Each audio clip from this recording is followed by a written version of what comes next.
لو شئتو لو. واہ واہ واہ. میرا یہ کلاس روم نہیں ہے، میں مشکل طرف نہیں جاؤں گا. عربی میں لو کتنے معنوں میں مستعمل ہوتا ہے. اس کا سیاق و سباق کیا؟ لو کیا پوچھتے ہیں؟ جب طائف والوں نے بدتمیزی کی تو حضرت جبرائیل امین علیہ السلام نے آ کے خبر دی ملک الجبال حضور کی بارگاہ میں. یہ تو بخاری شریف کے اندر ہے. کیسے آئے ہو؟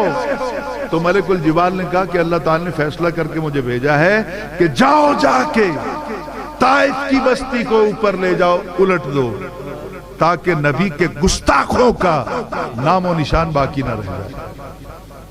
یہ پہاڑ اٹھا کر ان کی بستی پر رکھ دو. اللہ نے بھیجا ہے. تو پھر میرے پاس کیسے آئے؟ کہ اللہ تعالیٰ نے آپ کے پاس مجھے بھیجا ہے کہ میرے فیصلے پر عمل درآمد امپلیمنٹ کرنے سے پہلے میرے نبی کے پاس جانا اور ان سے پوچھنا،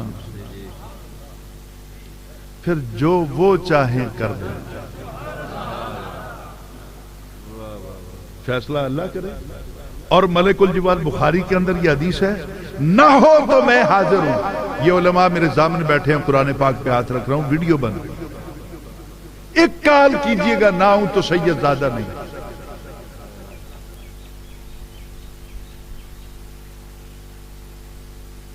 وہ آ گئے. الفاظ میرے ذہن میں اس وقت نہیں آ رہے ہیں. تو وہ انہوں نے آقا حضور اگر آپ چاہیں فیصلہ رب دا ہے، ان کسی اور دے چاہن دی کیڑی گل ہے. ان شئتا، اگر آپ چاہیں تو میں عمل کروں. آپ نے فرمایا لا.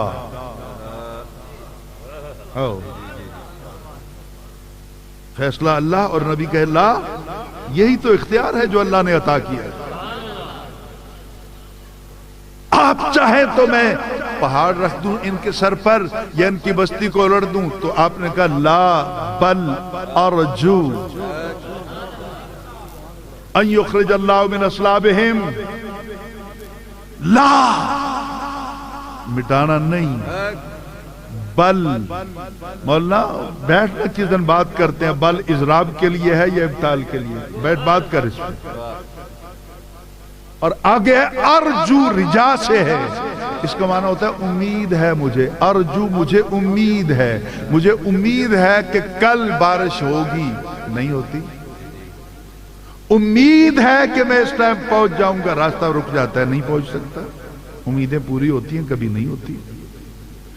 لیکن ملا علی قاری کا بھلا ہو جنہوں نے اس حدیث کی شرح کرتے ہوئے مرقات میں لکھا، انہوں نے کہا کوئی اور کہے ارجو تو معنی ہوتا ہے امید ہے. اگر نبی کہہ دیں تو ارجو کا معنی امید نہیں، معنی بنتا ہے یقین ہے.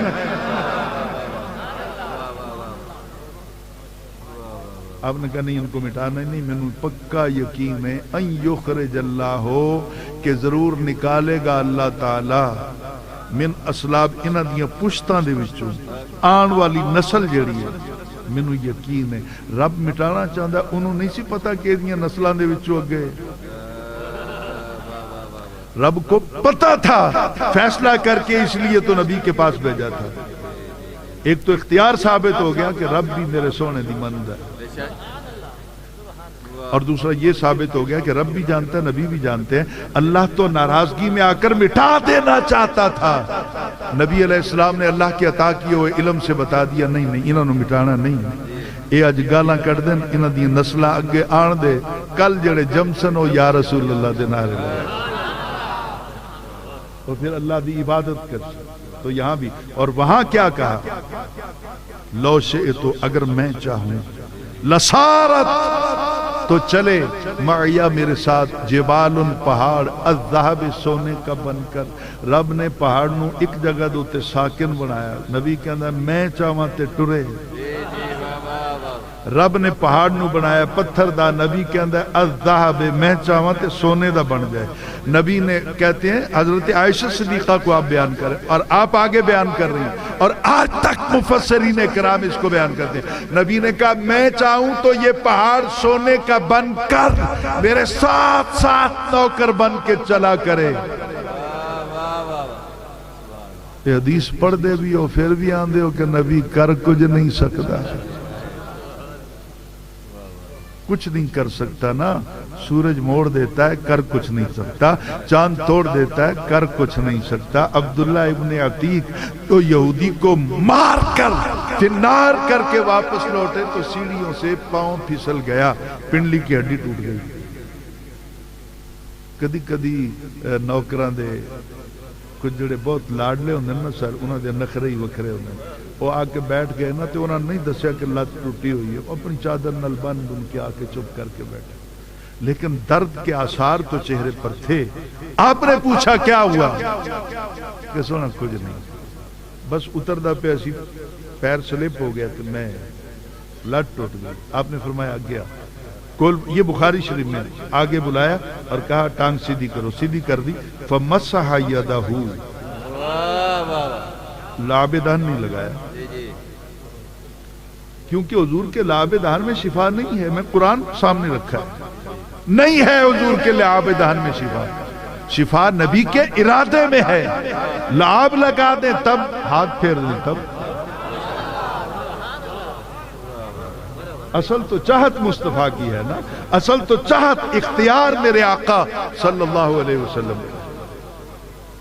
محمد بن حاتب بچے تھے جب ہانڈی الٹ گئی، پورا وجود آپ کا جو تھا وہ 90% جل گیا. ماں نے اسے ویلے نہ مٹی گلی لائی، نہ آلو کوٹ کے پانی کاٹ کے لایا، نہ کچھ. اسی طرح ماں نے اٹھایا، سینے سے لگایا تے ٹر پئی مدینے والی. ارادہ کر لیا میں نے کہیں نہیں جانا، سرکار کے پاس جانا. اور اللہ نے بھی بیماری کو اسی جگہ پہ سٹاپ کر دیا. بچہ مدینے تک گیا، نہ ہائے نہ فریاد، نہ چلایا نہ رویا نہ مانگ، جب سکون سے ماں کی چھاتی سے لگا رہا. ماں پیدل چلتے ہوئے مدینے آئی. صبح سویرے سرکار نے پوچھا خیر تو ہے، کیسے آئی ہو؟ کہا سونا اے پتر میرا سڑ گیا، میں لے کے آئی ہوں. میرا ارادہ سی تو نوکر بناوا، پر ہن سڑ جو گیا. میں کہا چلو ہن جو جب بھی ہے میں لے آئی ہوں. تو سرکار نے دیکھا مسکراتے ہوئے، یوں ہونٹوں پہ ہاتھ پھیرا، لعاب دہن، اور بس صرف یہ ایک مرتبہ پورے جسم پہ ہاتھ پھیر دیا. ہر زخم پہ لعاب نہیں لگا، ایک بار ٹچ کیا اور پھر یوں ہاتھ پھیرتے چلے گئے سارے جسم پہ. حضرت محمد بن عاتب جوان ہو کر صحابی رسول بن کر مدینے میں آنے والوں کو بتایا کرتے تھے کہ دیکھو میں اس مرشد کا نوکر ہوں جس نے میری موت کو حیات میں بدل دیا. دیکھ لو میرے جسم پہ نشان کو نہیں کی ہویا، کسی نے کیا بچپن ہی سڑ گیا سا. میری ماں دس دی ہے کہ انج ہویا کہ ہر کوئی آن والا دیکھ کے سونے تو قربان جاندہ ہے کہ مرشد ہوئے تے ہو جاؤ. میدان حشر میں نا ہر نبی کی امت کے 10 15 20 100 200 جتنے بخشے جائیں گے نا وہ لائن میں کھڑے کر دیے جائیں گے، باقیوں کو دوزخ میں بھیج دیا جائے گا. ہمارے سرکار ساڈے مرشد لجپال نبی علیہ السلام کی باری آئے گی تو جنت والے تو جنت کے دروازے پہ کھڑے ہوں گے نا، اور پورے میدان میں منظر جو حضور اس کے پاس ایک کدھر لے جاندے ہو میرا ہے، وہ دیکھو ایک کدھر لے جاندے ہو میرا ہے، ادھر چلے ایک کدھر لے جاندے ہو، ایک ایک کو پکڑ پکڑ کے لائیں گے اور بخشوائیں گے. حضور پتہ نہیں میرا جملہ اگر شریعت کے عین مطابق ہو تو علماء بیٹھے ہیں پھر آپ اپریشیٹ کر کے مجھے اجازت دیں گے. وہ باقی نبیوں دے امتی بھی تویں دے کھڑے ہوں گے اور وہ سوچ رہے ہوں گے ساڑھے چو جنہوں نے بخشیا جانا سی آئے کھلوتے ہیں، باقی سارے ساڑھے گئے ادھر، ہمارے نبیوں نے تو کوئی سٹرگل نہیں کی. یہ کیسا مہربان ہے، اپنا کوئی جان ہی نہیں دیندہ اس پاس. یہ ایک ایک کو پکڑ پکڑ کے بخشوا رہے ہیں، اللہ کو منا رہے ہیں، رو رو کے بخشوا رہے ہیں، لیکن جنت میں لے جا رہے. تو اس وقت سابقہ نبیوں کی امتوں کے دل میں ایک خواہش ابھرے گی. میرا تصور یہ کہتا ہے کہ کاش ہم بھی تیرے ہوتے. دل سے دعا کیجئے گا اللہ تعالیٰ میری اور آپ کی حاضری کو. جی یہ ایک سوال ہے کہ اعتکاف کے دوران بندہ غسل کر سکتا ہے ٹھنڈک حاصل کرنے کے لیے کہ نہیں کر سکتا؟ اس میں تھوڑا سا ایک شبہ ہے جس کی وجہ سے یہ معاملہ مختلف ہو جاتا ہے. اعتکاف دو قسم کا ہے. ایک اعتکاف واجب ہوتا ہے، سن لیجئے، ایک اعتکاف نفل ہوتا ہے۔ اعتکاف واجب آپ نے منت مانی کہ میری فلاں مشکل آسان ہو جائے تو میں اتنے دن مسجد میں اعتکاف کروں گا، یہ ہے اعتکاف واجب۔ اور اعتکاف سنت یا اعتکاف نفل جو ہے وہ ہے رمضان شریف میں آخری 10 ایام میں مسجد شریف میں اعتکاف کے لیے بیٹھنا۔ اعتکاف واجب جو ہے اس میں آپ نہیں نہا سکتے، یہ باقاعدہ علامہ شامی نے اس پر بحث کی، قطعی طور پہ آپ نہیں نہا سکتے۔ یہ اعتکاف سنت جو ہے رمضان شریف والا، اس میں اگر ضرورت محسوس کریں، گرمی بہت زیادہ ہو، پسینہ زیادہ آ رہا ہو، تو آپ مسجد کے قریب ہی اگر ساتھ ملحقہ کوئی بات وغیرہ ہیں تو ان میں جا کے آپ غسل کر سکتے ہیں۔ اس پہ باقاعدہ طور پہ علامہ شامی نے بات کی ہے اور دیگر ائمہ نے بھی اس پر بات کی ہے کہ اعتکاف کی 2 قسمیں ہیں، تو وہ صرف اعتکاف نظر سے گزرتا ہے تو نہیں نہانا، تو وہ اعتکاف واجب ہے۔ یہ اعتکاف نفل، یہ اعتکاف سنت ہے، اس کے بارے میں لکھا اس طرح گیا ہے۔ لیکن پھر اس پر علماء نے یہ بھی کہا ہے کہ بہتر یہی ہے جدو بیٹھ ہی گیا بندہ تو پھر 10 دن نہان تو بغیر کیا، جس نو ذکر خدا اور ذکر رسول نال ٹھنڈک نہیں ملتی، غسل خانے جا کے زیادہ لب جانی ہے۔ کہ بہتر ہے کہ وہ زیادہ ٹائم جتنا بھی ہو سکے وہ اللہ کے حضور ہی حاضر رہے۔ تو دل سے دعا کریں کہ اللہ تعالیٰ میرا اور آپ کا حامی و ناصر ہو، اللہ تعالیٰ میرے پاک وطن کو امن کا گہوارہ بنائے۔ آخر میں نے آپ سے ایک بھیک مانگنی ہے، آپ یقیناً ایک سید زادے کی جھولی کو بھر دیں گے۔ اپنوں سے ہی بندہ مانگتا ہے، لیکن میں مانگ لیتا ہوں، ہو سکتا ہے کہ میں جو مانگ رہا ہوں تسی بھی وہی مانگتے پھر دے ہو۔ جو میں مانگنے چلا ہوں آپ کی جیب میں نہیں ہے، وہ آپ کے دل میں ہے۔ تو آئیے مل کے مانگ لیتے ہیں کہ یا اللہ ہم سب کو مرنے سے پہلے پہلے نبی پاک کا دیدار نصیب فرمائے۔ ہماری مشکلیں، میرے میزبانوں پر اللہ تعالیٰ اپنی کروڑوں رحمتیں نازل فرمائے جنہوں نے یہ خوبصورت بزم سجائی۔ اللہ تعالیٰ ہم سب کا حامی و ناصر ہو۔ وآخر دعوانا ان الحمد للہ رب العالمین۔ مصطفیٰ جانے